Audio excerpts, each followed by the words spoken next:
membership supported organization. So if you like what we do, which you're going to hear a lot about tonight, certainly feel free to join or support us and spread the news about the work that we do, as well as our programs, which are generally speaking free and open to the public, like tonight's program. I want to thank our hosts tonight, the Salma Bindi Club, and make sure that everybody knows that after the program is over, the exhibition, which is up here, continues downstairs, and there's a bar down there as well. So feel free to continue your evening down there. For tonight's program, basically, I'm going to be talking about sort of a survey of what's been happening in our neighborhoods, the Village, East Village, and NoHo, over the last 10 years or so in terms of preservation, what's kind of on the agenda and on the horizon now, what some of the challenges are that we'll be facing and that we expect to take on, and then we'll have some time for question and answer, so hopefully you'll be able to stick around till the end, and I'll ask everybody to hold your questions till the end, but we'll definitely leave time for that so we can get thoughts and feedback and answer questions from all of you. So it's also, by the way, a full house tonight, so if people come in late, please do let them get to the seats that we have here. So thanks very much. All right. What's that? Oh yes, and please turn your cell phones or any other electronic devices off or turn the volume down. And actually, I will do that myself. All right. By the way, a lot of what we're going to talk about tonight can be found in the GVSHP publication, which came out this past summer, 10 years, 1,000 buildings, 100 blocks, which is on our website at gvshp.org/10. So if you're interested in finding out more about some of the things that we're talking about in terms of accomplishments over the last 10 years, that's a great place to look for it. So let's go back to 2003. And what this map here shows is basically where there were historic districts in our neighborhoods in 2003. You had the one large Greenwich Village Historic District designated in 1969, the NoHo Historic District designated in 1999, the St. Mark's Historic District designated in 1969 with a small extension in 1984, these two small historic districts here, which were designated in 1967, I believe, and the Soho Cast Iron District. Oops. The Soho Cast Iron District, not working for some reason, from 1969. Everything to the east of here, in other words, to the right of the screen, is not landmarked. So this is what is the situation now, which, as you can see, is much, much different. So those historic districts are, of course, still there, but they've been greatly expanded. The dark green are new historic districts that have been designated in the time since then. The stuff in the upper left-hand corner, which is sort of a light beige, but may just be a sort of a faint outline, is the State and National Register Historic District for Gansevoort Market. The light green are some individual landmarks that we've helped to get designated, and you can see the symbol for block projects, which are some of the more egregious developments that were planned in the neighborhood that we'll talk about, that we were able to help prevent. So between 2003 and 2014, over 1,100 buildings were landmarked in our neighborhoods, which includes 10 historic districts or district extensions, and more than 40 buildings which were individually landmarked. We were also able to get nearly 100 blocks contextually rezoned, which includes 2 rezonings in the West Village and 2 in the East Village, which we'll talk about in greater detail. And I cannot stress how important these victories are, and they're victories that I'm sure just about everybody in this room in some way helped make happen. So you should feel very proud of yourselves as you're watching this as well. So let's start with the first one, which was the Gansevoort Market Historic District, designated in 2003. That was the first new historic district designated in Greenwich Village. Here we go. Since 1969. So there had been quite a dry spell in terms of the expansion of historic district protections in our neighborhood, 1969 to 2003. GVSHP proposed this district and fought very hard to get it designated. There was a lot of resistance for a variety of reasons, including the fact that it really was sort of very different than the kinds of historic districts the city had designated previously. We'll look at what some of those buildings are. Actually, our proposed district followed this much larger boundary line. The areas that the city refused to designate were designated as part of the State and National Register Historic District in 2007. Somewhat counterintuitively, state and national register designation is not as powerful as city designation. It's really only city landmarking that can prevent buildings from being demolished or regulate or mandate changes or prevent changes to them. City and state and federal rather, for the most part, provides incentives for doing that, and it's sort of honorary. So we always try to get city landmarking, but we also try to get state and national as well. Here are just some images of the Gansevoort Market Historic District and some of the remarkable ensemble of buildings here. In the top left is Gansevoort Street, and the lower right is the very beginning of 9th Avenue. Those are some 1840s row houses that have been converted over the years to many different uses. I'm sure all of you recognize the iconic Little Flatiron building, as it's sometimes called. Originally was a carry and safe and lock factory, dating from 1849.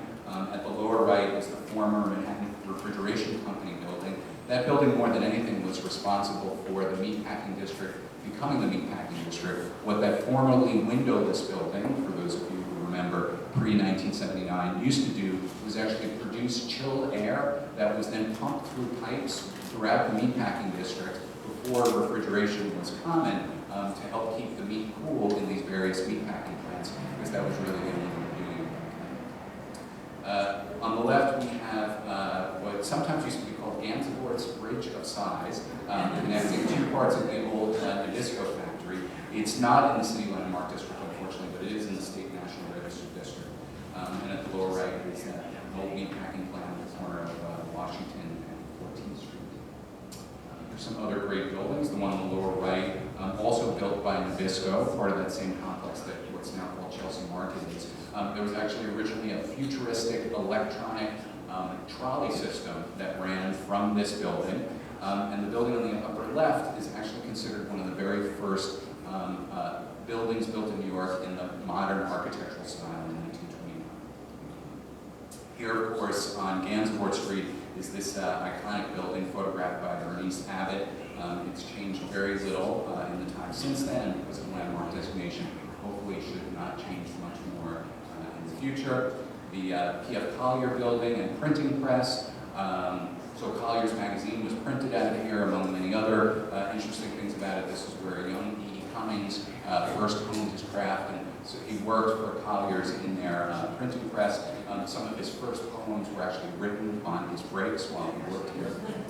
And then shortly after that, in 2006, we were able to get the Greenwich Village Historic District extended, which was the first expansion of the Greenwich Village Historic District since 1969. You can see it's 3 blocks between Greenwich Street and Washington Street.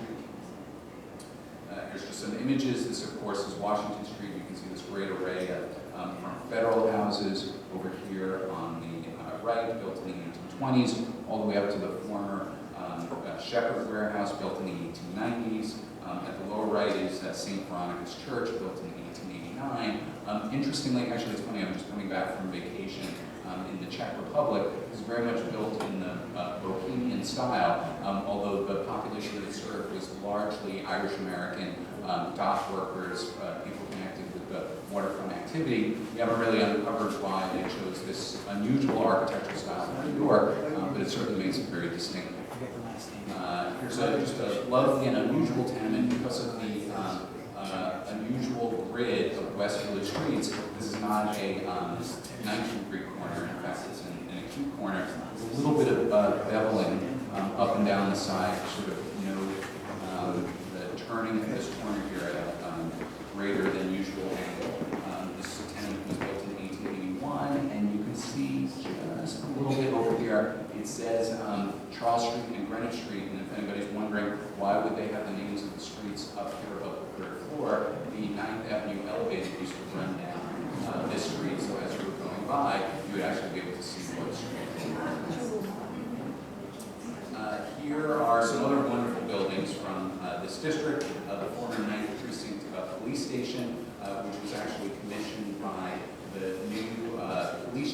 times named Teddy Roosevelt. It was one of his many reforms that he implemented, was these new designs for police stations that were independently commissioned. And then low right is the tower of warehouses, now tower apartments built in two sections, 1897 and 1902.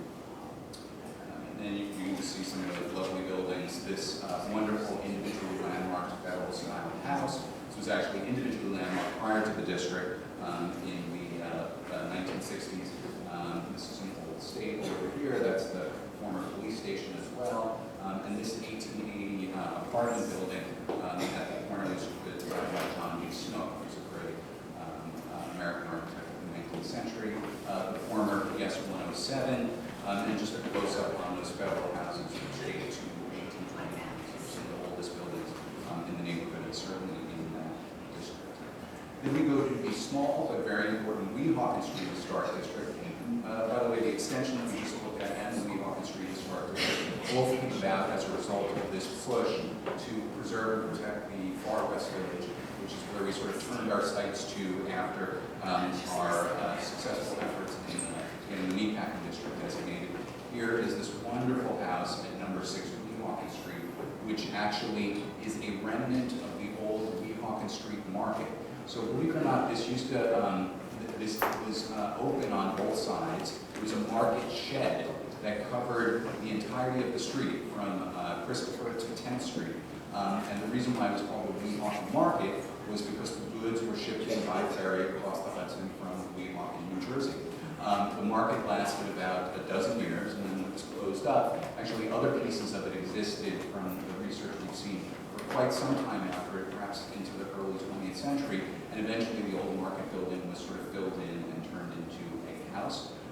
This over here is the former Holland Hotel, one of the many maritime or sailors' hotels that are still left on the Greenwich Village waterfront. And over here at 398 West Street is another one of these wonderful federal-style houses, distinguished by the sloped roof, the two dormers, federal-style because it comes from the earliest era of the American Republic after our federal system was adopted. Here's just some other great images. These are two stables located on Weehawken Street, a old law tenement, another old law tenement. So it's really eclectic assemblage of buildings. Then moving east, we have the NoHo East Historic District designated in 2003.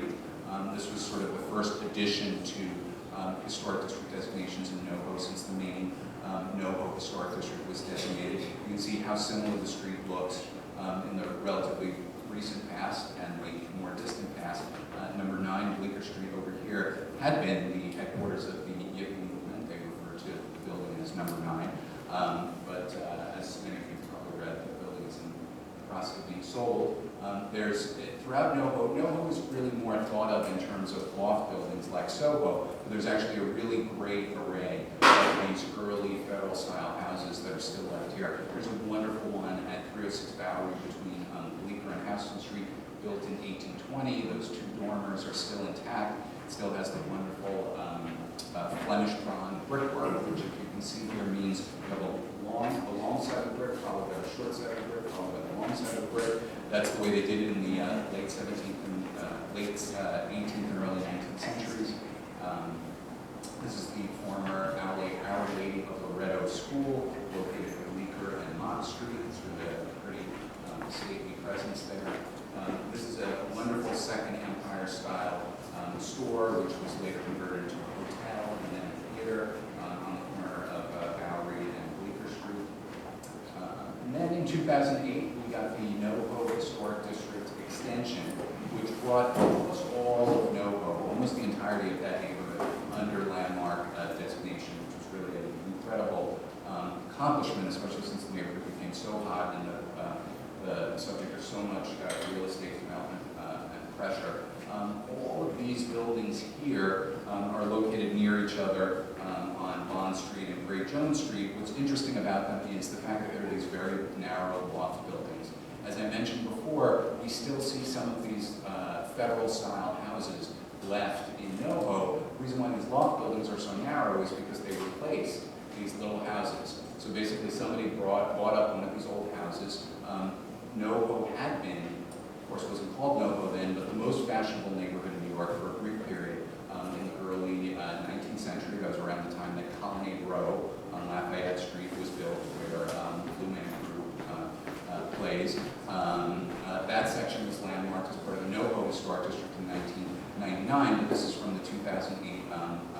addition. So in the 19th century, as the area became less fashionable and manufacturing started to move in, one by one these old houses were built up, and these tall, skinny loft buildings were built on them. So it's got this wonderful layer of significance connected to New York's industrial history, and then of course in the 20th century, these buildings became the home of many great artists. Artist Chuck Close still maintains his studio at 20 Bond Street, while Robert Mapplethorpe lived and worked at 24 Bond Street from 1972 until his death in 1989. So that's 24. Here we can see some wonderful stables, still very much intact, located in that district on Great Jones Street and on the north side of Bond Street. You see this wonderful mixture of still existing federal houses, these skinny block buildings from the late 19th century, some wonderful civic buildings. This was previously individually landmarked, this wonderful firehouse located on Great Jones Street, another one of these wonderful narrow lot loft buildings. Here again, a few more of these incredible federal style houses. And actually, if you compare these to the ones we looked at in the far west village, you can see these are actually far grander. Although NoHo became a much more industrial, much more marginalized neighborhood, at the time when these houses were built, as I said, this was the place to live. So these have very high stoops, these very, very grand doorways, these very, very high floor-to-ceiling heights. So these really were some of the most successful New Yorkers at the time who lived. This is a very modest-looking converted stable that you could pass by a million times and not even bat an eye at. But in fact, it was the studio of Jean-Michel Basquiat until his death in 1988. That's located on Great Jones Street. These are all now protected by landmark designation. Then in 2010, we got the Greenwich Village Historic District Extension number 2, which we refer to as the South Village extension of the Greenwich Village Historic District, because it was really phase 1 of GVSHP's proposed South Village Historic District. At the time, at about 235 buildings, it was the largest expansion of landmark protections in Greenwich Village since 1969. Some very familiar sites to everybody here. Father Demo Square, this wonderful row of houses on Leroy Street. What I love about this row of houses here, and unfortunately this one here has been altered a little bit since then. An additional floor, setback floor is added over here. But this, in this picture from just a couple of years ago, basically looks like what all of these buildings looked like when they were originally built. These sort of middle-class Greek revival houses. The attic was where the servants lived, so it's no longer the 2 dormers. It's now an attic in Greek revival style. A different kind of doorway here. No longer the Flemish bond, but what's called running bond. It's just all of the long bricks, one after the other. And what this shows you here is over time what happened to these buildings. So it went from being a merchant's neighborhood in the early 19th century to an immigrant neighborhood in the late 19th century. So what were single-family houses became tenementized, turned into multi-unit apartments. Additional floors were added on. You can see from this sort of geometric parapet, that means it probably was added on around 1920 or so.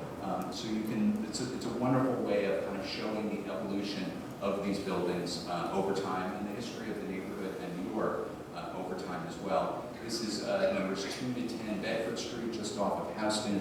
Also early federal style houses. What I particularly love about these is this is probably the only curved federal style house anywhere in New York because of the odd street pattern here. It's sort of a gateway to the South Village and to the South Village extension of the Greenwich Village Historic District. It's a very wonderful building.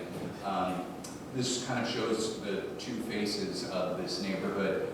In some ways, these very ornate but densely built up tenements from the late 19th century, and these quaint, modest little houses from the early 19th century here on Bleecker Street. Our Lady of Pompeii Church, built in 1926. These wonderful tenements here on Bleecker Street between Jones and Barrow. And this is just a nice assortment of the different kinds of tenements you might see in the neighborhood. These over here are the oldest, built in 1859. Most tenements were built in the post-Civil War era, once the Industrial Revolution was kind of really in full gear.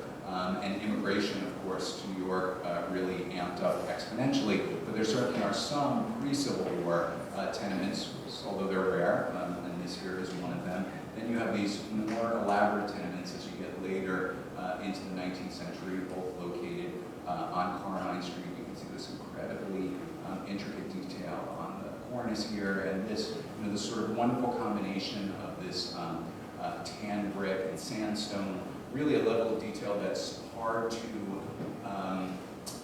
imagine that they put on the exteriors of these buildings, given that the interiors were so incredibly modest and limited, because these really were the poorest of the poor who lived here. And here are some wonderful federal-style houses in the neighborhood. 7 Leroy Street from 1830, one of the most intact federal houses in all of Greenwich Village. And then this row here on Carmine Street, one of which was in the attic was the studio of Jackson Pollock in the 1840s. Then here we have some of the great stables that are still left in that part of the South Village. These here on Downing Street, this one here on Cornelia Street.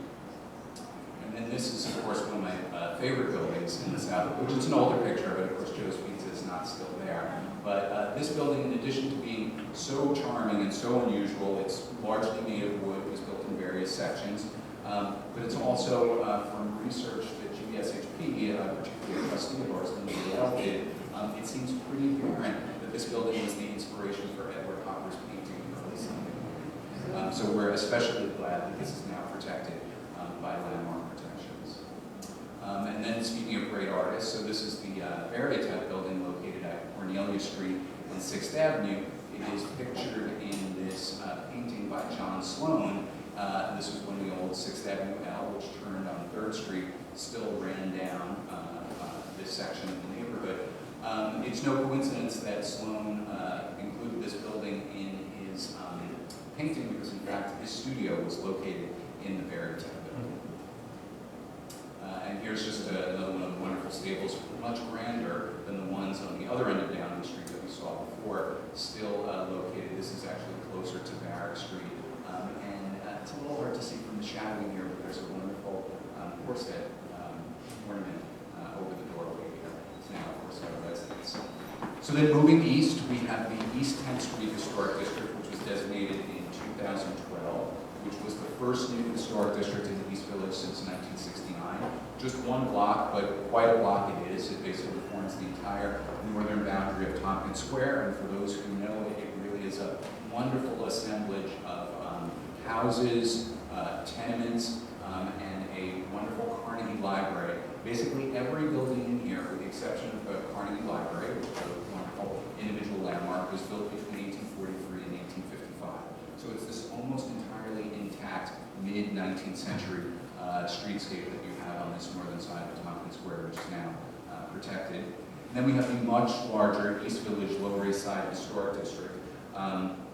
Along with the East 10th Street Historic District, this designation increased tenfold the extent of landmark protections in the East Village. And it's the East Village's first and really only large-scale historic district, although we hope to see that change in the future. And that's in no way to diminish the St. Mark's Historic District, which dates from 1969, which is incredible, but small, very, very compact. This is the only kind of large, multi-block historic district located in the neighborhood with a couple of hundred buildings in it. And just to illustrate, it is kind of like the East Village, a combination of tenements and row houses, a little more tenement-based. This section of 2nd Avenue here, the east side of 2nd Avenue, shows the commercial nature of the neighborhood over the years. This 2nd Avenue was the center of what was called Kleine Deutschland, or Little Germany.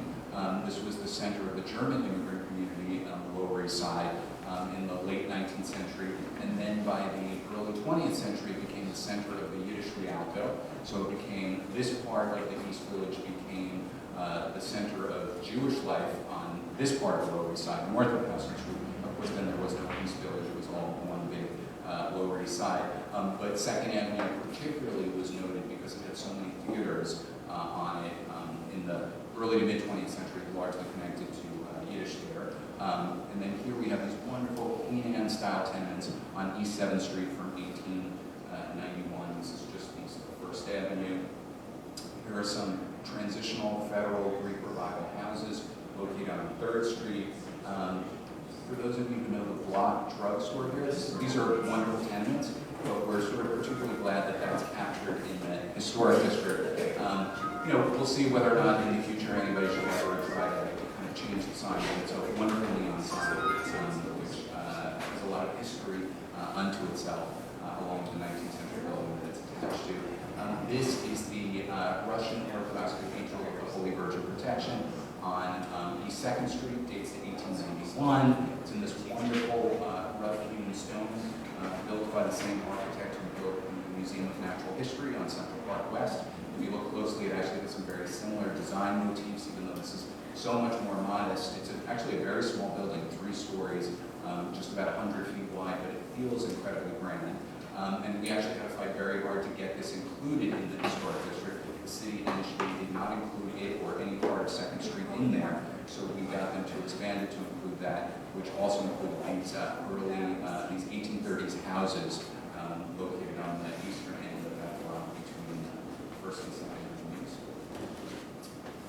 So over here is just another nice preserved federal-style house. And this here, which we also fought very hard to get protected, is Mesrit Synagogue, which is the last remaining tenement synagogue in the East Village. And what defines a tenement synagogue, basically, is that it's on a narrow lot, basically the size of a tenement, where initially it's about 25 feet wide. Initially it would have been for a house, and eventually a tenement, and in this case a synagogue.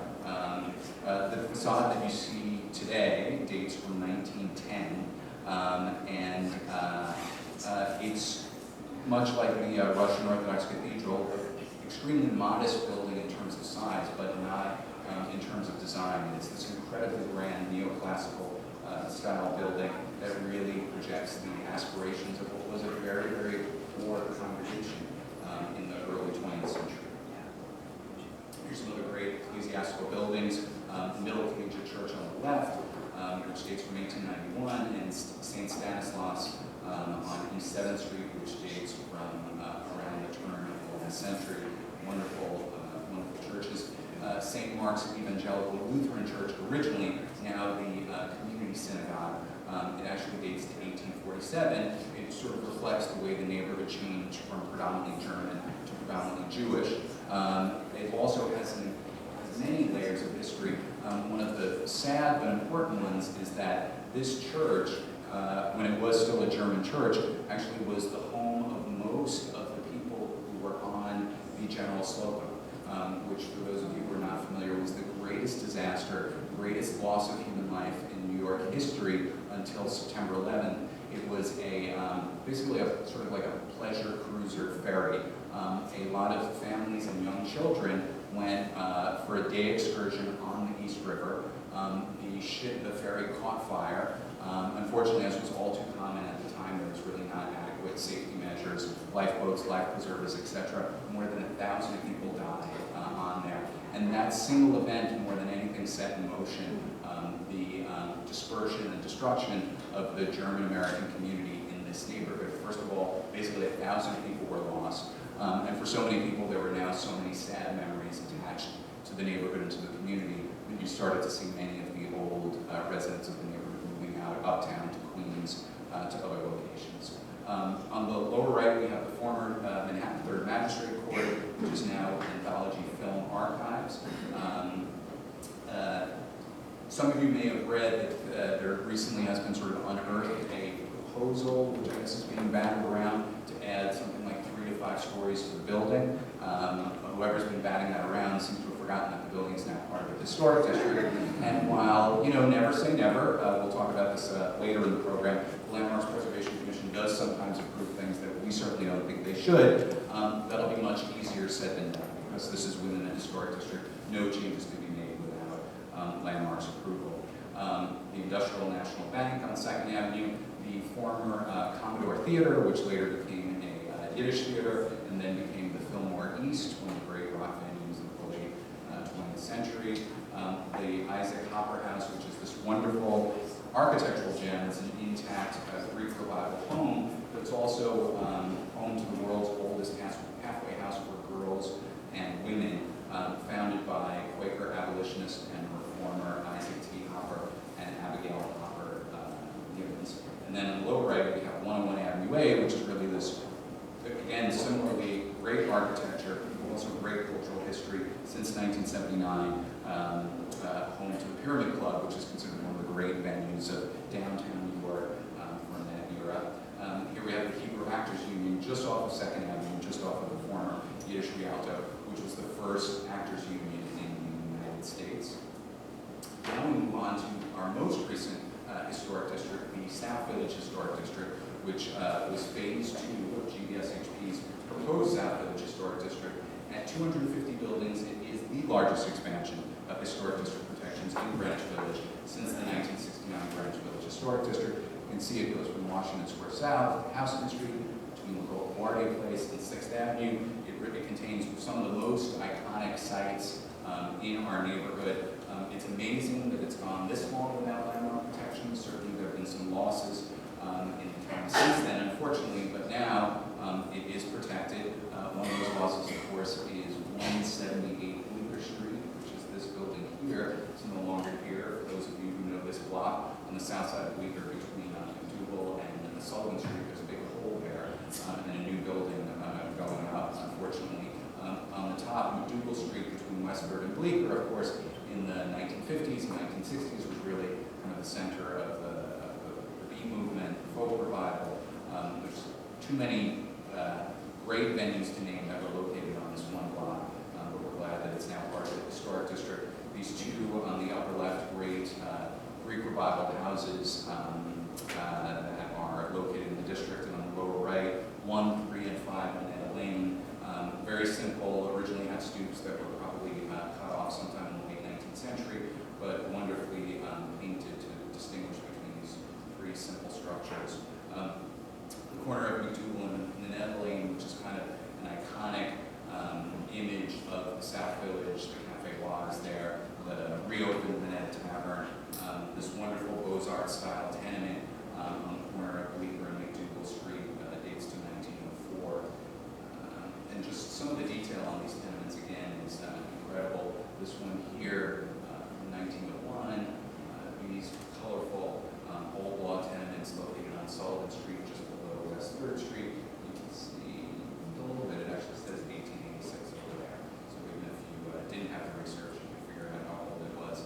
Of course, the old fire patrol house, NoHo Fire Patrol House, famous residence there now. And then the former Mills House #1, now the Atrium Apartments, for those of you who, I'm sure a lot of you remember when it was the Greenwich Hotel. But it had a less notorious history before that. It was actually a wonderful piece of reform housing built in 1896 by the noted architect Ernest Flagg. It was 1,500 small rooms for single men, all around a light court. So every one of these rooms had a window and some light and air, and there was a library, there was a cafeteria, there were all these different kinds of sort of social services on site.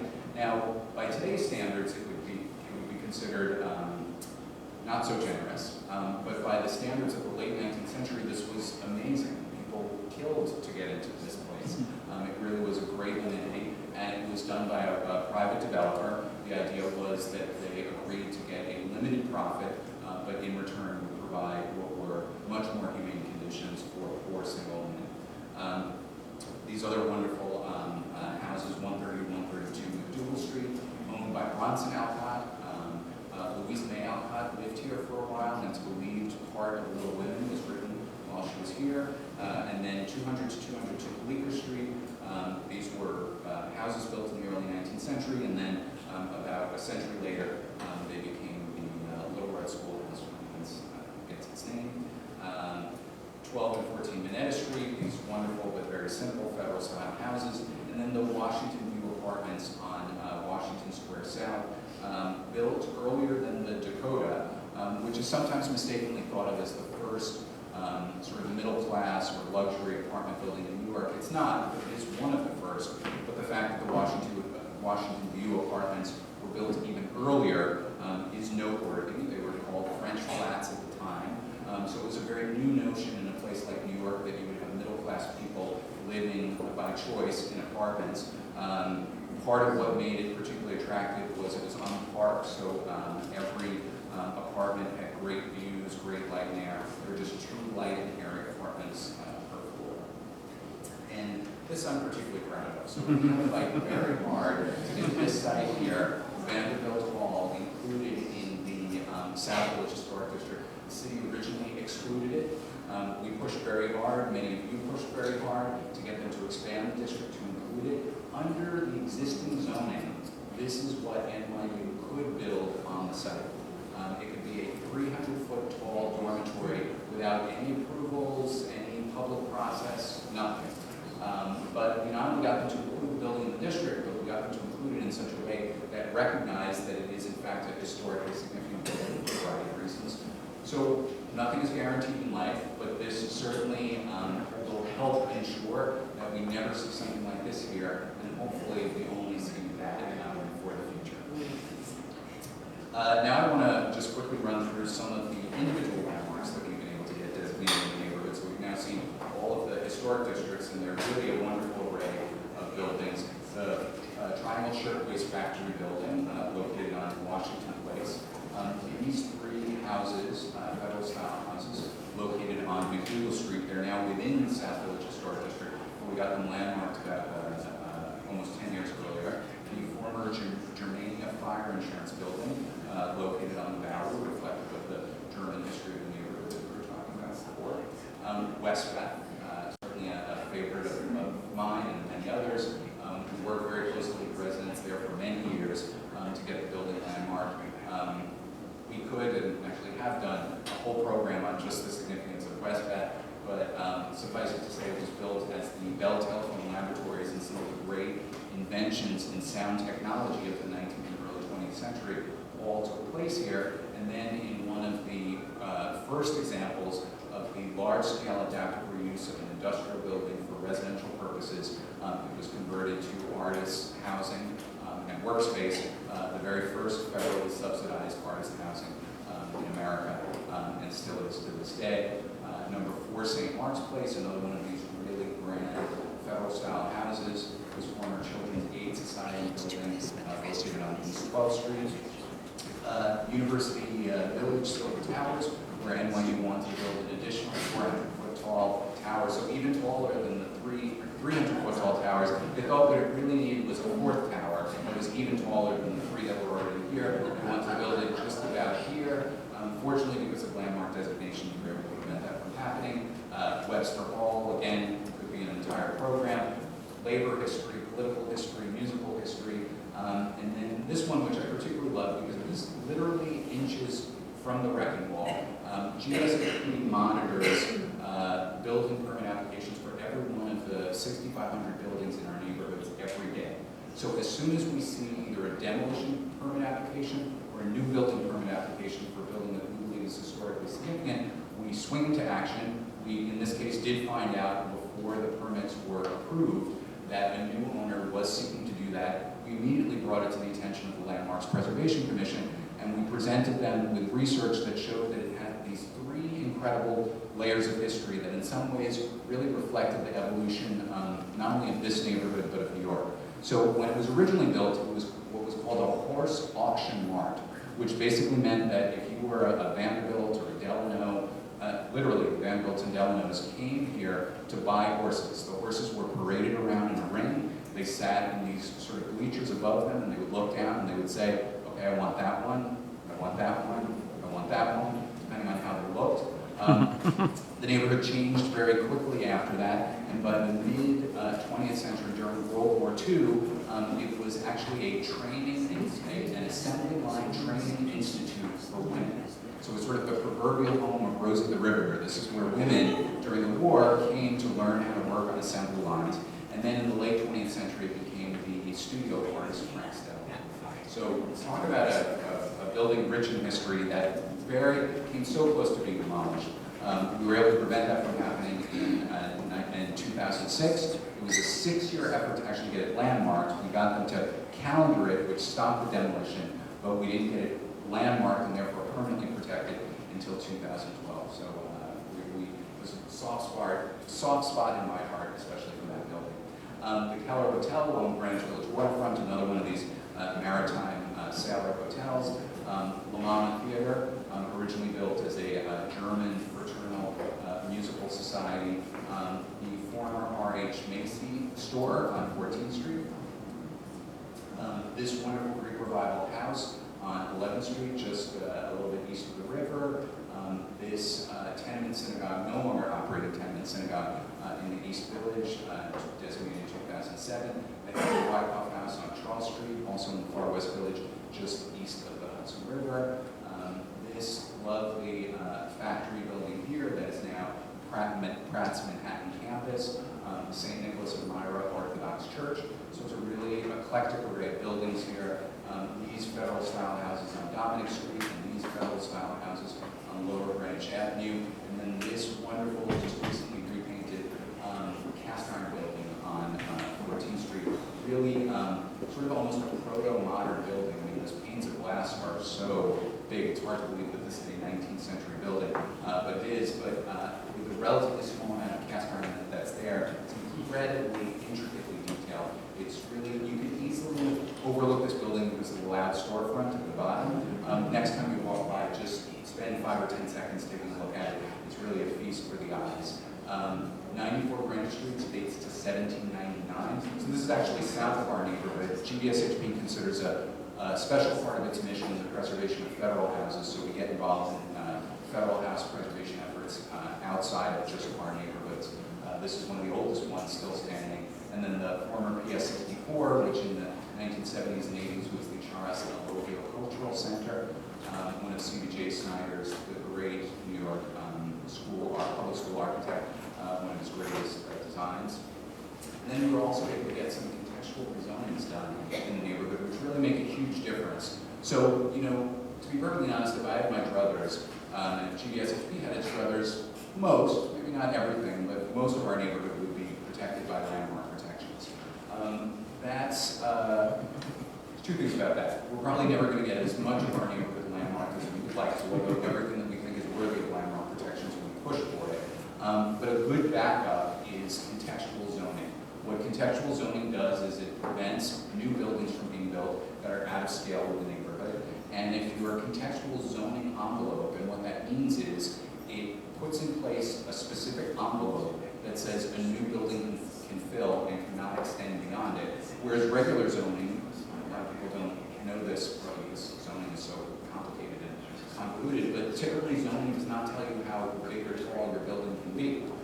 It gives you a variety of sort of guidelines and a variety of sort of mathematical calculations that you can use to arrive at what your building can be, but it doesn't have things like absolute height limits. Contextual zoning does. So among other things, if you have a contextual zone where the size of an allowable new building is basically the same size as a building that currently exists, it pretty much removes the incentive to demolish the existing building and build a new one. Now beyond that, even in landmark districts, it's good to have contextual zoning because the Landmarks Preservation Commission sometimes makes decisions that we don't agree with. Sometimes they actually do allow new buildings that are bigger than we think should be there. So if we had our druthers, most, if not all, of our neighborhood would be landmarked and would have contextual zoning as well. We're making some progress on the contextual zoning front, but we still have a long way to go. This is one of the first contextual zonings we got in the Far West Village. So when we pushed to get that neighborhood landmarked, we got some of it landmarked, some of it downzoned and contextually zoned, which between the two protects almost the entire neighborhood. We're looking to prevent more of these buildings of this scale from being built. And then in 2010, we got another piece of the Far West Village, the C61 zone, rezoned. So that's between Greenwich and Washington Street. It's about 6 blocks. And the reason why we did it is because there was a nearly 100-foot tall hotel proposed for Perry and Washington Streets. And you know, this is one of the upsides of the global economic collapse of 2008. You know, normally when we face something like this and we organize people to say we got to get a rezoning, we typically say, but you know what, a rezoning takes a long time. It's not going to stop the thing that's currently planned, but it will prevent future things like it from happening. Well, in this case, it actually did prevent this from happening. Because of the economic downturn, this building was shelved and put on hold for several years, and during that time, we were actually able to get the neighborhood rezoned before they could get their foundations in the ground. So therefore, what you see before you, which was actually approved, will never be built, which is great, and I have to say, quite unusual. So we try to manage expectations. This is not the way that the story typically is. And here's another building located in that district. There was a case where the Landmarks Preservation Commission was okay with the design. We thought the design was awful, and we also thought it was much too big. This is the corner of Charles and Washington Street, and because of the rezoning, this is not going to go ahead as planned either. And we surveyed these 6 blocks in the far west village and found that there were at least about a dozen potential development sites there, so it was really critical that we were able to get this rezoning passed.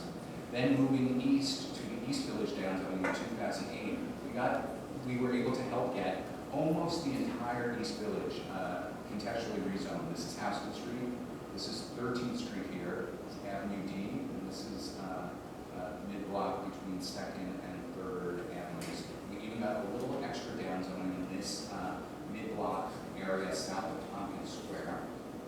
And this shows what the new zoning will prevent from ever happening again. Towers like this and this, which started to go up in the earlier part and the middle part of the last decade, which under the old zoning were perfectly allowable. And then we were able to follow that up by getting the 3rd and 4th Avenue corridors rezoned.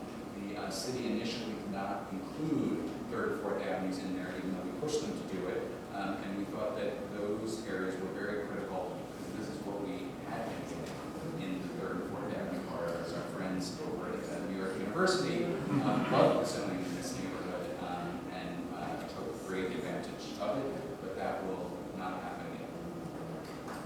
Speaking of NYU, so now we're moving out of zoning and talking about some other important victories, and then we'll be transitioning to looking towards the future. Of course, we were successful, at least at the Supreme Court level, in our lawsuit against the NYU 2031 expansion plan. This is what was approved by the city, these 4 huge new buildings in the middle of these blocks here. A state Supreme Court judge agreed with our contention that the city had illegally given away land, public land to NYU that should be considered parkland. So that basically prevents these 2 buildings from being built at all. It makes it very difficult to build this building, and this building here, we would argue, the entire plan should have to go back to square one. So even though the judge's ruling didn't directly affect the land under here, we argue this was part of a larger plan that was analyzed and approved based on a series of suppositions that have been proven to be illegal. The city, unfortunately, and NYU have challenged it, so it's now going to the appellate court. We're going to have a hearing in September on it. I'll probably ask you to turn out and help support us there. But at least for now, this is an incredibly important and positive development. There are some projects we were able to block over the years. And part of the reason why it's important to look at this is we often lament things that have happened around us, and with good reason. I think it's important to remember the really, truly awful things that could have happened and didn't, largely through all of our efforts. This is a 500-foot tall tower that was well on its way to getting built in the meatpacking district. The city had approved 2 different iterations of the plan, and we were able to defeat a zoning variance for it and get the city to reverse the Department of Buildings ruling that would have allowed it to be built. This is in Vegas on the Hudson plan. Can you just imagine that sitting on the airport and all the wonderful traffic and everything else that it would have brought to the neighborhood? This was the original plan for the new school building on 14th Street and 5th Avenue. It would have been roughly twice the size of the building that's gone up. It would have been all glass, and it would have had projecting multicolored lights. So we are very, very glad that we and others were able to get the new school to reconsider and go ahead instead with a building building that fits the existing zoning, is certainly much more modest in scale. It's not all glass and does not have projecting lights coming out of it. And this is the fourth 400-foot tall tower that NYU wants to build on their lot, on the Solar Towers lot. Some small ones, which is important to look at as well. So this building, which houses Fantasy World on 11th Street and 7th Avenue South, it's located within the Greenwich Village Historic District. We have an application to build a new building there. We have no objections to this building being replaced. Just architecturally or historically distinguished about it. However, this proposed replacement we thought was awful, and the Landmarks Preservation Commission, fortunately, just a couple of weeks ago, agreed with us and told them to go back to the drawing board. But before we count our chickens, here's an example of what was proposed for a building that housed pasties in the meatpacking district. So it was in the Gansevoort Market Historic District. This is what they proposed to build on there. We were thrilled when the Landmarks Preservation Commission at the hearing told the applicant that basically what they said was in agreement with what we and many others said, which is that it's inappropriate, it's out of scale, etc. Well, they came back with this, which you have to look really closely to see the differences between this and the Landmarks unfortunately approved it. We're going to talk a little bit more about this kind of thing, but it's emblematic of some of the changes, some of the problems we had and that we faced with the Landmarks Preservation Commission. I also want to talk about a couple of cases where we didn't win, but we moved the needle, and I think that's important to remember as well. This is what was initially proposed for Chelsea Market. This is what was approved after we and many others pushed back very hard against it. We don't think anything should have been approved. It required a zoning change. This is a National Register listed building in an area that was already more than dense enough. That said, if something was going to be built, I prefer it was this over this, so I think nothing should have been approved there. This new building, which went up in the meatpacking district, was originally going to be considerably taller. Or I should say this addition, I don't know if any of you have seen it, it's on the corner of 13th Street and Washington, and at the former St. Vincent's Hospital site. As many of you may recall, the original plan was to just knock down everything and build this huge building here. While we're not happy with what the city ultimately did approve, it's certainly at least somewhat more modest and does involve the preservation of these and reuse of these buildings. Here's another recent victory. So this is a building that the developer sought a zoning variance for it. It's at 10th Avenue and 13th Street. The developer actually sought to get a significant increase in the allowable size of the building, claiming that because the High Line is located on a portion of the property, that this created a hardship for the developer, and that in order to be relieved of this hardship, he needed to be rewarded with about a 35% increase in the allowable size of the building. We and many others argued that this was ridiculous, and the variance was rejected. Something will be built there, but it will not have the additional 35% in height. And then, of course, we have to acknowledge there certainly were some losses that we suffered over the years, and this is just a sample of them. Many of you may remember the Variety Photo Place Theater, which was an old Nickelodeon house before it went through many different iterations over the year. I mean, everything from the early 20th century building to the mid-20th century neon sign really were worthy of preservation. The Old Tunnel Garage, located on Broome Street, one of the first Art Deco buildings in New York, with this wonderful polychromy terracotta medallion. This is a Model T Ford emerging from the not yet built Holland Tunnel, which the Tunnel Garage is adjacent to. It was actually named the Tunnel Garage before the Holland Tunnel was built, but when they knew it was going to be built. I mean, everything about this was just an amazing building that sort of peered into the future. It's got this wonderful 1920s graphic lettering. Sadly, the city refused to landmark it. And then, of course, as alluded to before, we lost almost the entirety of St. Anne's Church and got this lovely dorm behind it. I just want to make one quick sort of editorial note about this here. I know a lot of people that sort of look at the steeple of St. Anne's Church and say, oh my God, that's so tragic. Why did they even preserve it? It's horrible that it's even there. I have a different take on it. We and many others fought very hard to try to get the entire church saved. I do think it's tragic that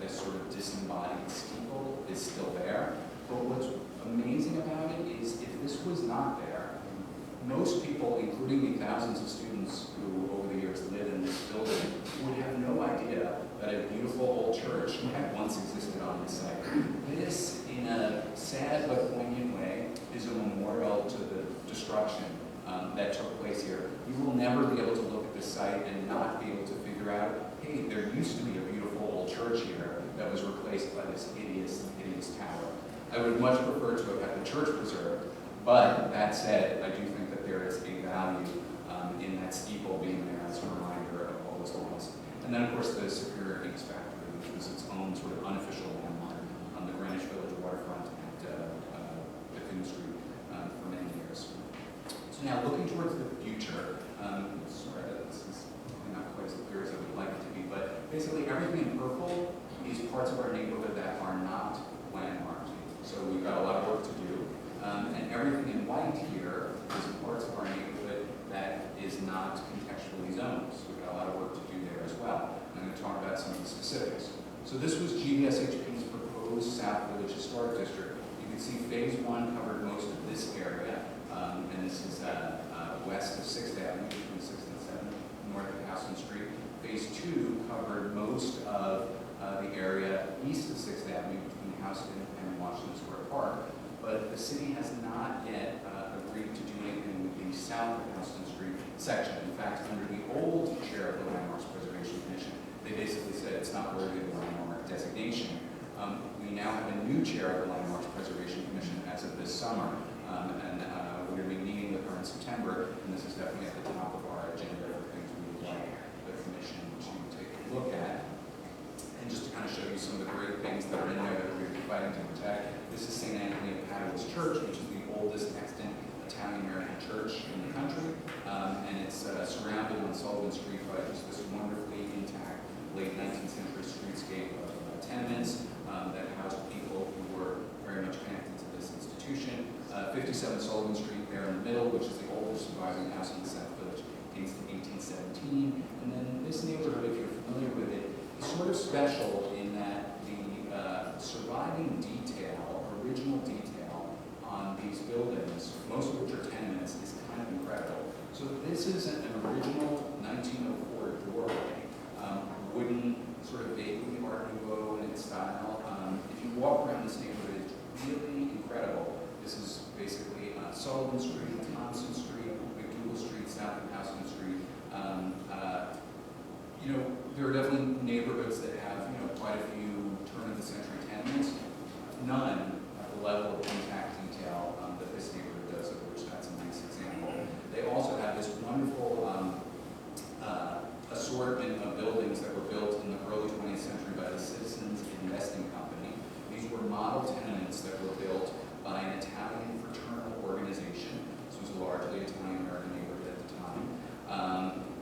The facades are made of a glazed white brick, which in the mid-19th century, or mid-20th century rather, later on, came to sort of embody sort of a kind of nouveau middle-class aspirations like the white brick buildings of the Upper East Side.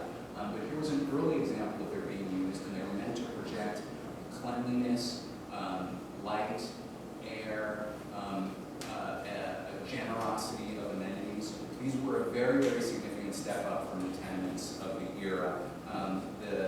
They were simple but modest.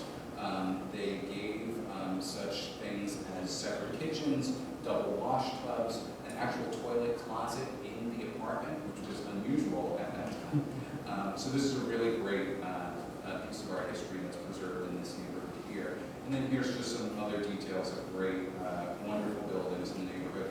And these wonderful tenements, the rectory of St. Anthony of Padua Church, behind it on Thompson Street, built in the Second Empire style. You can see why it's such a wonderful neighborhood. So in addition to seeking landmark designation for that final third, we're also seeking a contextual rezoning for the neighborhood. Right now, the South Village is zoned R7-2, which allows things like a Kimmel Center, this building over here on the corner of LaGuardia and West 3rd, the NYU Law School building over here, not exactly what we would call contextual buildings. So the R7-2 zone, which dates to 1961, has no height limits. It encourages high-rises surrounded by open space, and it has a large community facility bonus, which basically means if you're NYU or a similar kind of institution, you get to build a building that's about twice as big as anybody else would get to build. We want a contextual zone.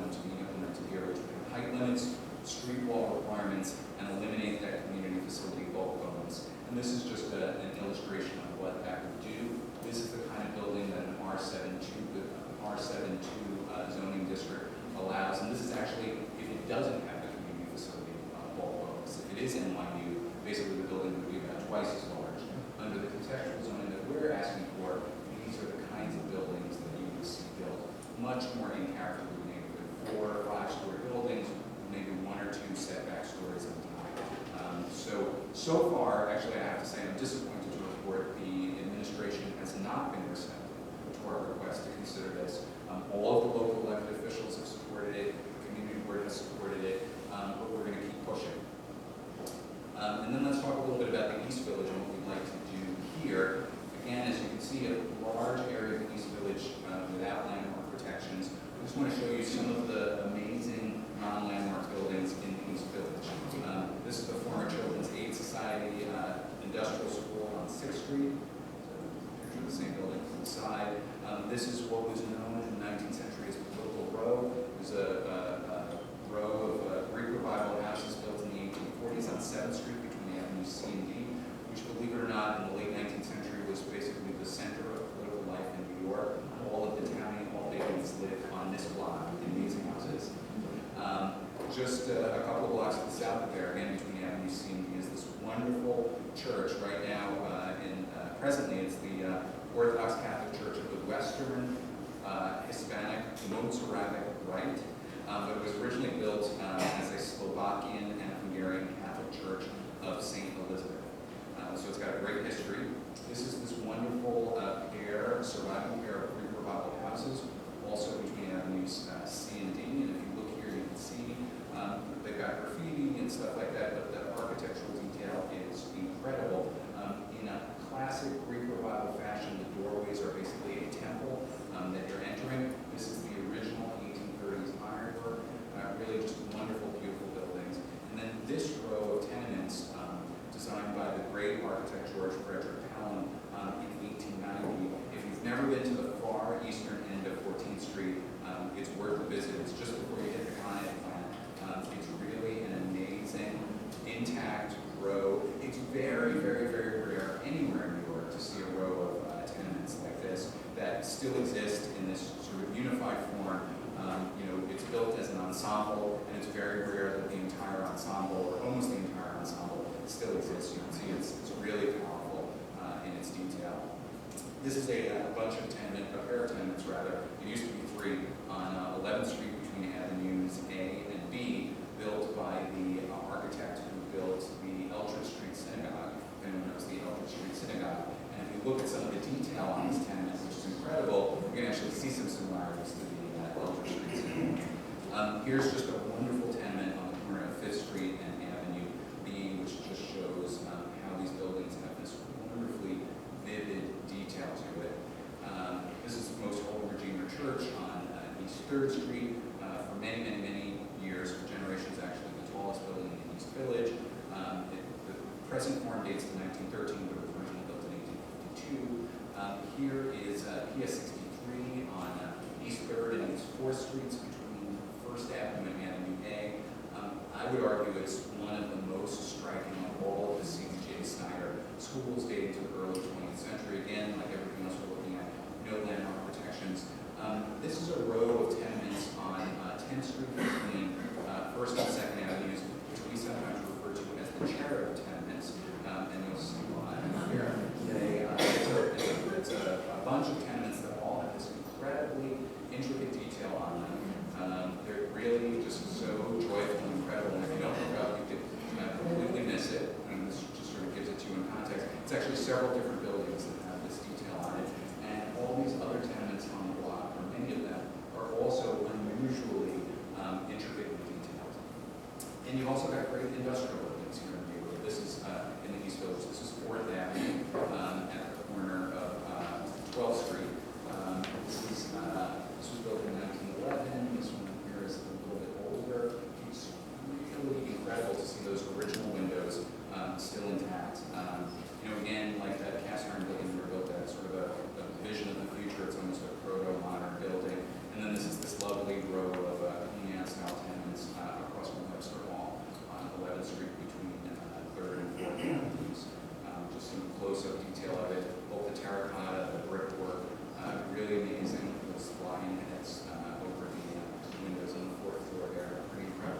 This is Tifereth Israel Synagogue. This was actually one of the first buildings in New York City to be considered for individual landmark designation in 1966. It was originally a German church, then it became a Ukrainian Orthodox church, and then it became a synagogue. So the Landmarks Preservation Commission considered it in 1966, never voted it, and they just left it on the calendar for almost 50 years. Then last year, we and others discovered that there was a plan to potentially sell the building, which probably would have meant it being demolished. So we asked the Landmarks Preservation to reopen the case, put it back on the calendar, and they did. They held a hearing, so it's now actively being considered for designation again, and we hope that they will eventually vote to designate. And I want to show you some of the other parts of the neighborhood that are lacking in good landmarking or zoning protections. The 14th Street, University Place, Broadway corridors are among them.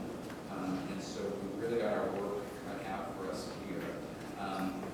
So this is a building that's going to be replaced with victories. And this is perfectly allowable under the existing zoning. And then Baltimore, which has been purchased by Billy Maclow, Henry Maclow's son, where the current zoning could allow a 20, 30, or more story building to be built there. We've been reaching out to him to encourage him to consider a more contextual building, and the existing zoning provides some incentives for contextual design, but no requirement.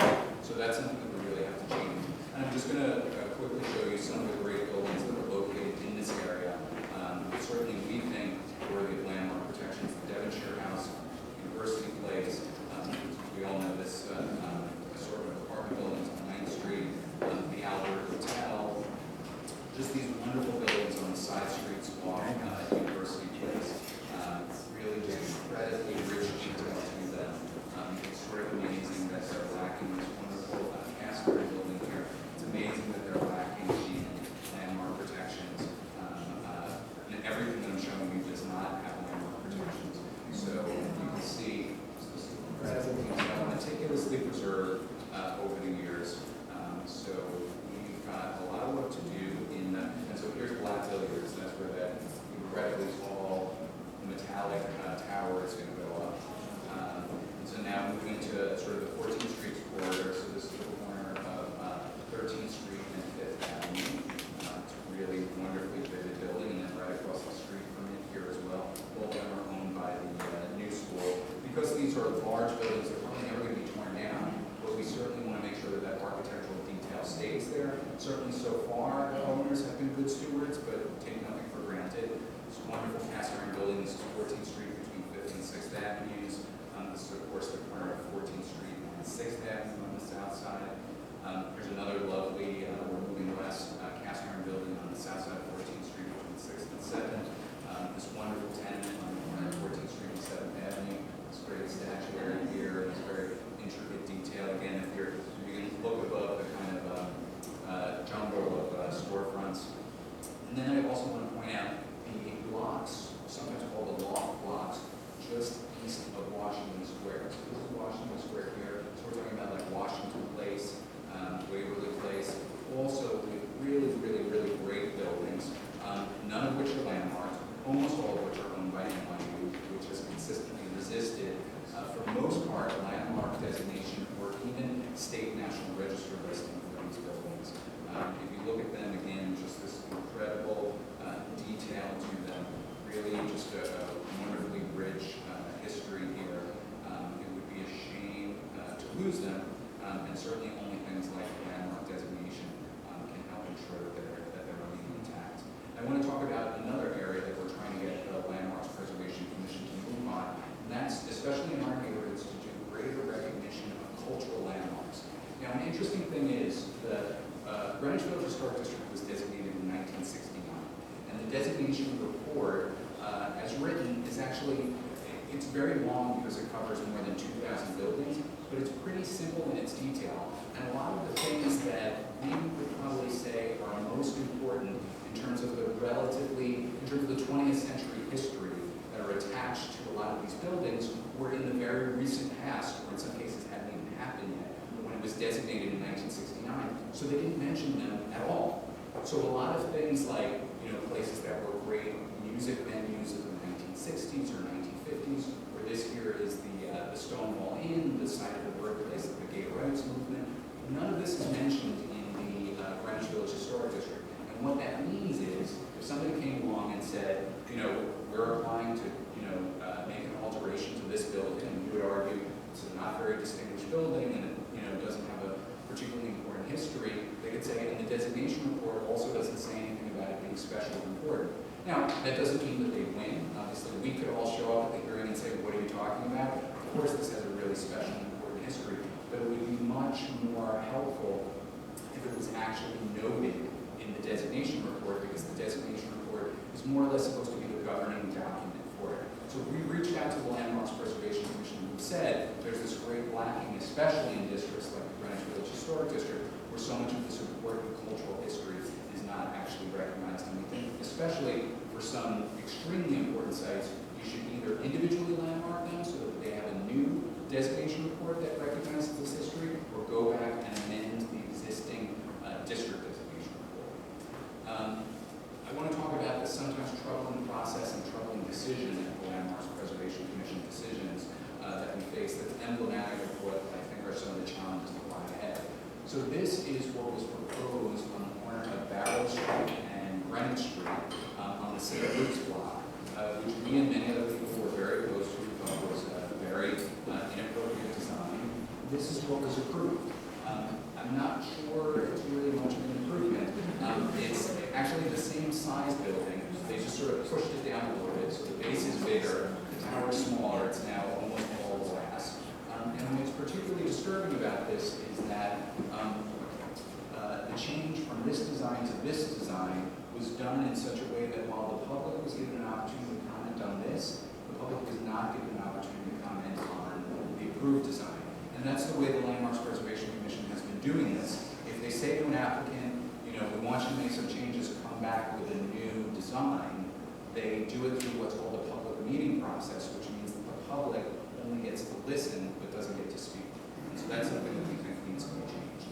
Here's another example of a not so great recent decision of the Landmarks Preservation Commission. This is was proposed for 137th Avenue South, where the restaurant is called Miranda have been located for many years. It's 7th Avenue South, West Side, and Charles Street.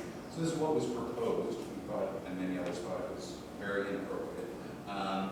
They changed the design somewhat and knocked off one story. We think a much, much more robust redesign should have been required. Here again, the new amended design, the public was not given an opportunity to comment on. This is what was approved. 122 Greenwich Avenue. I think this is the ultimate example of, I can't believe the Landmarks Preservation Commission approved this. But now, this was a parking lot. We had no objections to something being built there. We didn't even have objections to something of a relatively substantial size being built there. It's a few feet south of 14th Street. It's an intersection of several major streets. But this design really could not have less of a relationship to the Greenwich Village Historic District. I think the commission was anxious to not seem old-fashioned or overly restrictive, and they just seem to love this design that presents to them. So it's an example of what we need to work on with the commission. And here is the proposed building next to the Merchants House Museum. So this was the original design, where here again the commission said, yes, we agree it's too big, the design is bad, we're worried about the physical impact that we would have on the Merchants House. And then they came back with this after several iterations, and they approved it. So there does seem to be this unwillingness on the part of the commission to sort of really stand firm. It seems like you can sort of easily wear them down. If you just keep coming back with a new design that's not that much different from the original design, it seems like, unfortunately, sometimes they'll just eventually give in and approve it, and that's something we want to see changed. Hudson River Park air rights. Obviously, this is going to be a very big challenge for us in the months and probably years ahead. The law passed by the state legislature allows the air rights from the piers in the Hudson River Park to be transferred one block inland. So what that basically means is the way in which the park is going to be funded is by allowing larger real estate development to happen on the inland blocks. And by increasing the size of the allowable real estate development, that will throw off public goods and putting them more or less in opposition to one another. One is the desire to preserve the scale of our neighborhood and not see overdevelopment happen, and the other is to see the park be built. So we're sort of put in a position where you're going to have to choose one or the other. You can't have both. We're working very hard to make sure that that's not the ultimate outcome, but it's going to take a lot of work over the next couple of years. This shows what are called the commercial piers that have sellable air rights with the Hudson River Park. I'm sure everybody's aware of the recent attention to this wonderful channel. I just want to make clear, however, that while the realtor in this case initially advertised the house as being sort of more or less a blank development slate, it is not. It is located within the Greenwich Village Historic District, and while it's an unusual case because it's a house that was moved here from another location that originally was located behind another building that has changed somewhat over time, we would argue it's an integral part of the Greenwich Village Historic District, that it should basically stay as is, that it's certainly not a blank slate for a new development, and the mere fact that a realtor advertised it that way doesn't make it true. We're all going to have to wait and see what happens in terms of if and when the house is sold, and then what the new owner decides to apply for. But obviously this struck a chord with a lot of people in terms of their fears about what is becoming of the neighborhood. I think some of those fears are well-founded fears, but just fears at this point. There's no proposal, there's no application, and certainly if there ever is, we will be quite vocal and certainly let everybody know what's going on and how you can be involved in the process.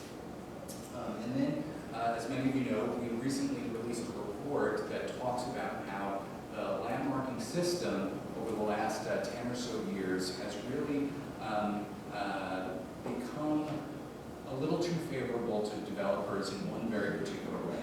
About a dozen years ago or so, the city started to change its system of notifying developers and property owners when they're considering their property for landmark designation. Now, the law requires that anytime the city is formally considering a property for landmark designation, the owner has to be informed in advance. They have to be notified in advance when there's going to be a vote to calendar. Calendar just means that the process sort of officially begins. They have to then be notified when there's any kind of public hearing and invited to speak, present evidence, present testimony, etc., all of which is very important and which is great.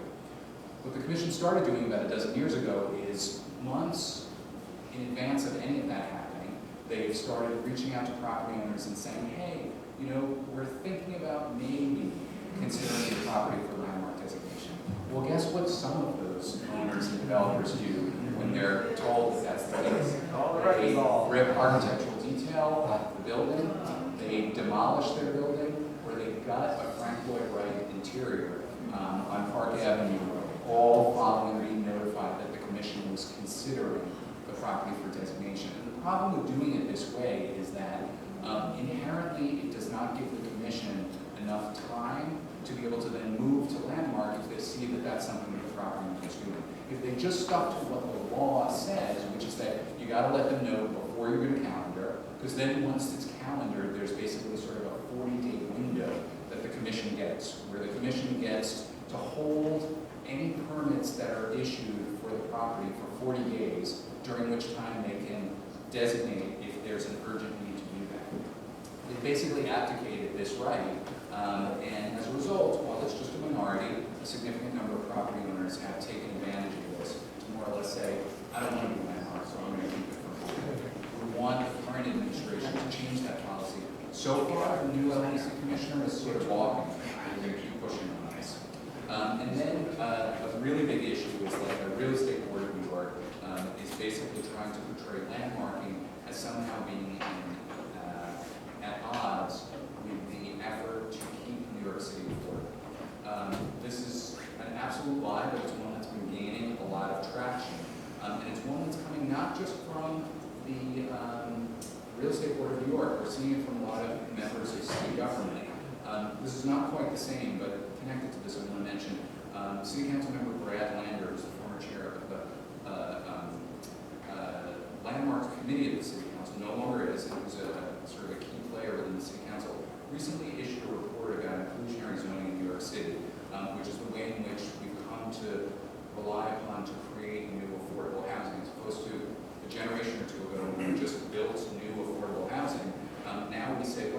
way we're going to get affordable housing is if we give developers bonuses so that a small percentage of their development is set aside for affordable housing, and in return we let them build much bigger buildings in order to get a couple of units of affordable housing. Well, what his report said basically was that the only places where we're seeing a significant number of affordable units being built are in places like Williamsburg, Brooklyn here, and these are examples of where affordable housing has been included, and far west Chelsea, Hudson Yards, Southern Hell's Kitchen. And the reason why it's happening there as opposed to in other areas of the city where this system of incentive exists is because in those areas there's no height limits and you can build very, very large buildings. So what this report basically says is doing inclusionary zoning is not going to get you new affordable units unless you allow really huge buildings to be built. Unfortunately, I think the idea behind the report is to say we need to do more of that. Now, there clearly are some parts of the city where it makes perfect sense to allow very large buildings to be built and to say some of those should be affordable. But that is not what we would argue. That is not an appropriate route in neighborhoods like Greenwich Village and the East Village and probably a lot of other neighborhoods to create affordable housing. If that's going to be your priority, you can't say, well, since creating affordable housing is our priority, this is what you're going to have to accept in your neighborhood. So this is definitely going to be a challenging environment for us. And then finally, small business preservation. I always say it's tough to save a building, but at least we have a legal mechanism for doing it, which is landmark. There is no legal mechanism for preserving a beloved neighborhood business. And for a variety of reasons, you can't have that. Sometimes neighborhood businesses close because it's not just that they're being pushed out by a greedy landlord, though that happens. Sometimes they don't want to continue on. Sometimes their business model is one that isn't working. It's a little more complicated, but nevertheless, it's incredibly important. We need to come up with ways to help assist small businesses, to help prevent the proliferation of chain stores and things like that. And that's definitely going to be a big focus of GVSHP's work in the coming weeks and months. And that is the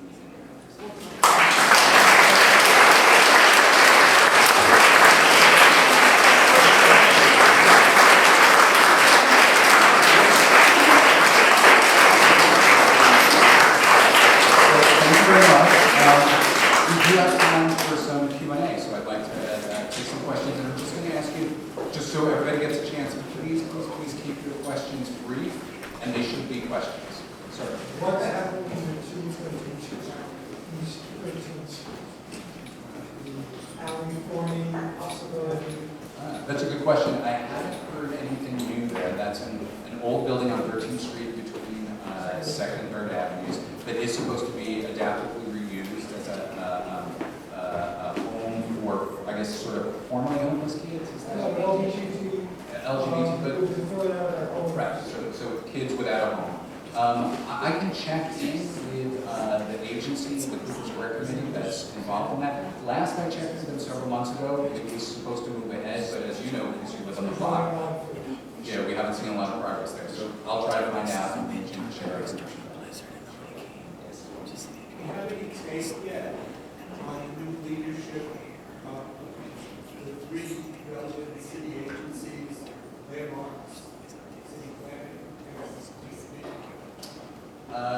well, briefly, all right, so city planning, it seems to me as though their number one priority, everything is about meeting the mayor's goal of creating or preserving 200,000 units of affordable housing over the next 10 years.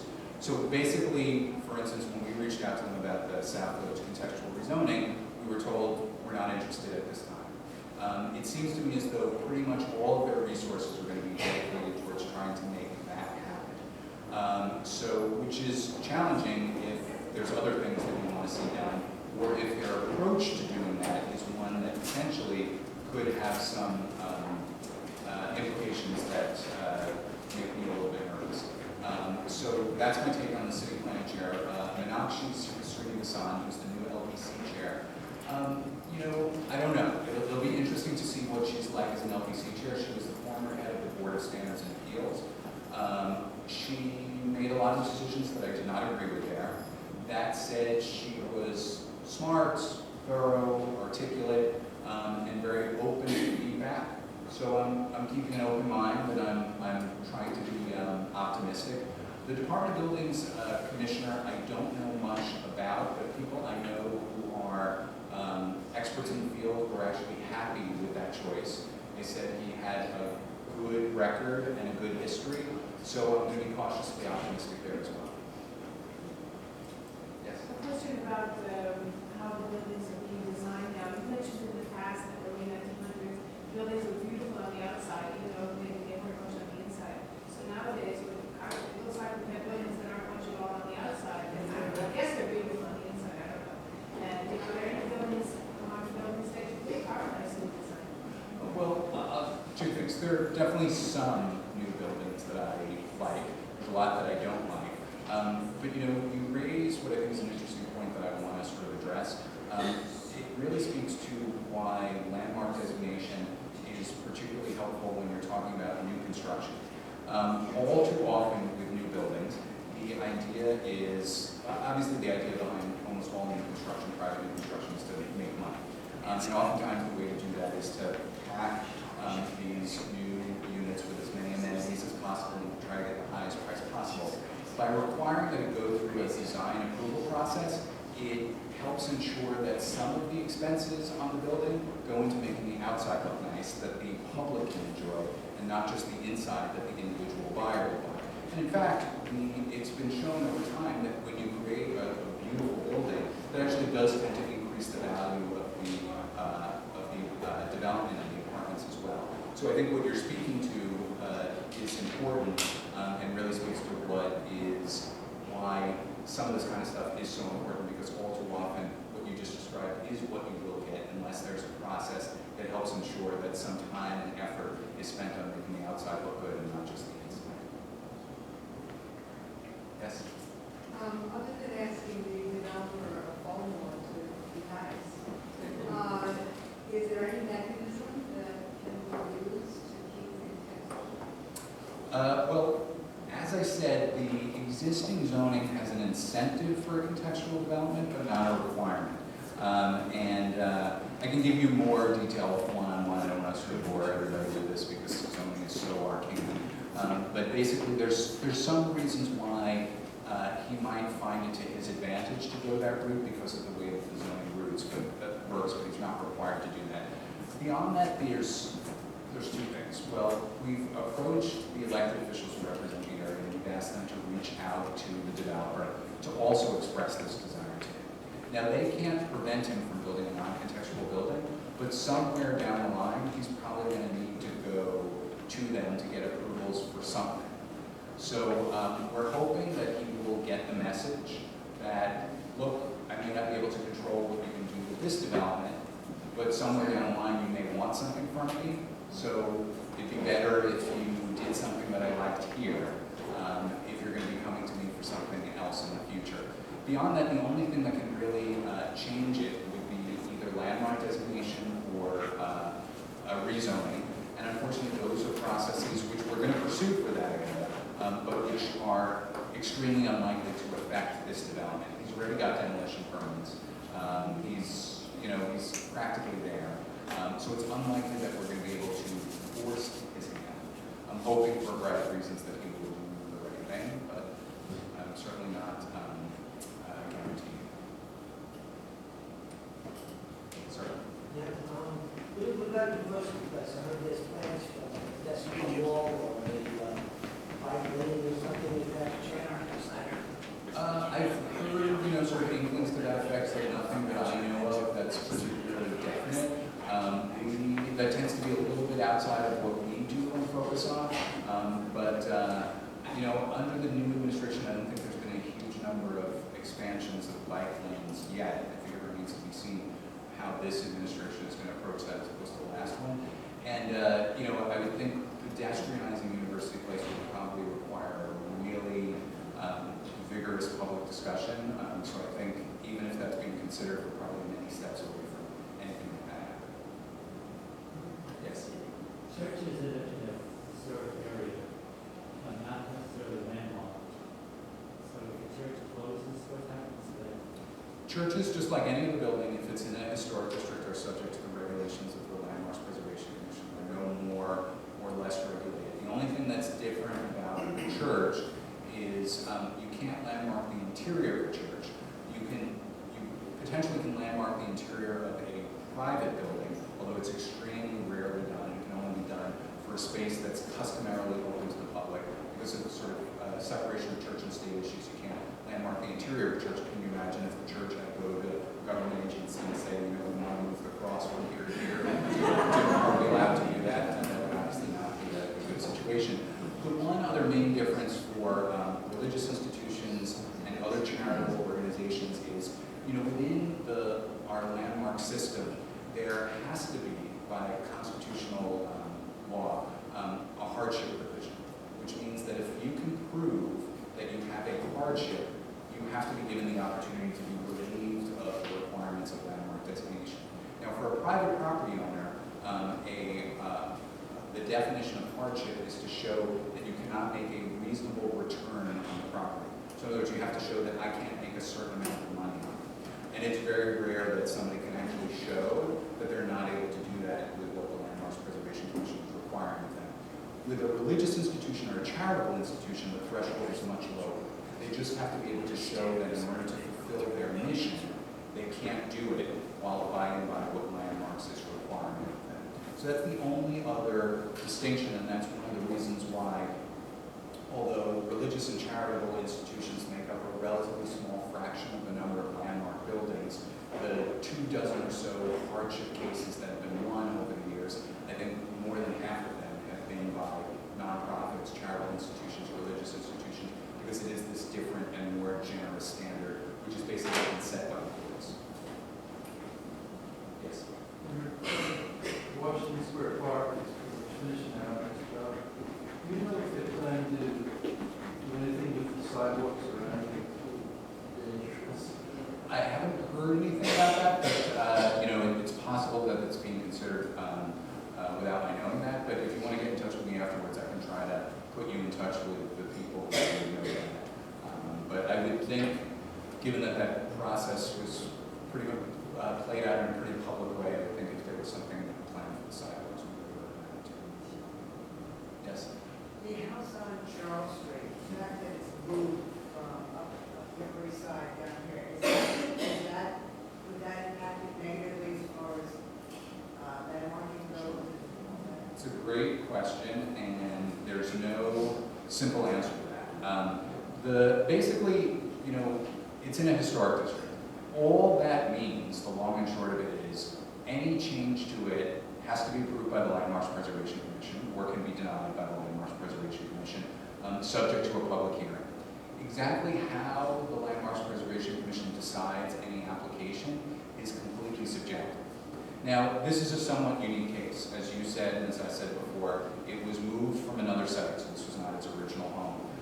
For much of its life, there was a building in front of it, so it wasn't visible from the street. Although the building that was built in front of it, if I'm not mistaken, was not there originally. It was sometime in the 19th century, after this house existed, another larger building was built in front of it. The building has been altered somewhat over time, but it's not unrecognizable by any means. All I can say is, we would argue it was here when the district was designated in 1969. There's a long and wonderful story as to how and why it ended up here that links to the history of this neighborhood as well as the history of the house. It's clearly become an integral part of the fabric of this neighborhood. So I would argue the fact that it was moved does not negatively impact in any way it's the appropriateness of keeping it as is. If a new owner or developer came along, they might make a different argument, and that would play out in front of the Landmarks Preservation Commission, and we'd all have the opportunity to state our case to them. And that's really all any of us can say right now about how that would ultimately Or work. city jobs to the landmarks commission, they could say, doesn't matter. They could. I'm hopeful that they wouldn't. I think that there would be an enormous hue and cry. But basically, landmarking, that's the way it works. You have this commission. They're supposed to be the experts. They ultimately get to decide.